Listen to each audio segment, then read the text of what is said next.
Hello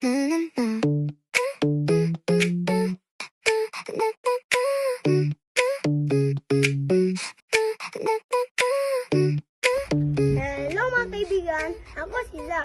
Ngayong araw, papakita ko sa inyo kung paano magtanim ng sibuyas at pechay. Tara, samahan niyo ako. Alam niyo ba na iba-iba ang paraan ng pagtatanim ng gulay? Samahan niyo ako at alamin natin ang tuwiran at di-tuwiran pagtatanim. Ang di-tuwirang pagtatanim ay ang pagtatanim muna ng buto sa isang maliit na lalagyan o seedling tray bago ito ilipat sa permanenteng taniman kapag mas malaki na ang halaman. Ang tuwirang pagtatanim naman ay ang direktang pagtatanim ng buto o punla sa mismong lupa kung saan ito lalaki hanggang sa anyan. Bago natin simulan, ihanda muna natin ang mga kagamitan. Plastic bottle, matabang lupa, maliit na pala, buto ng pechay, sibuyas dahon, tubig, at gloves.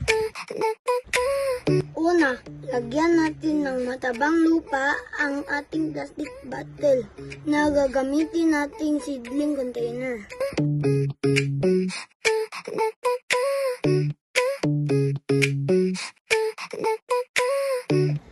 Iasik ang mga buto ng pechay. Huwag masyadong dikit-dikit upang magkaroon sila ng sapat na espasyo.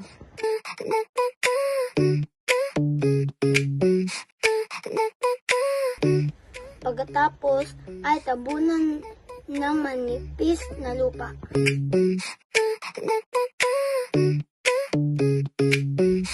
Pagkatapos magtanim, didiligan natin ng sapat na lang na tubig, huwag susobra upang hindi mabulok ang ugat.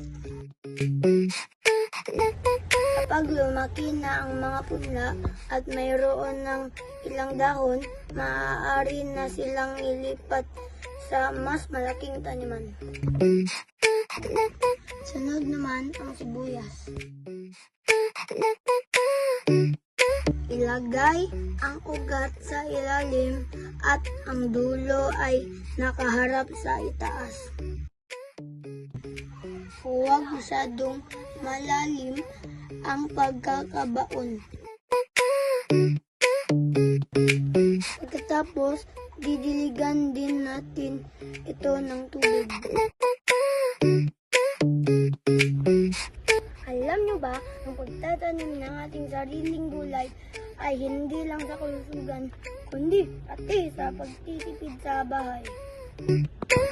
At yun po ang tuwiran at di tuwirang pagtatanim. Salamat po. Paalam.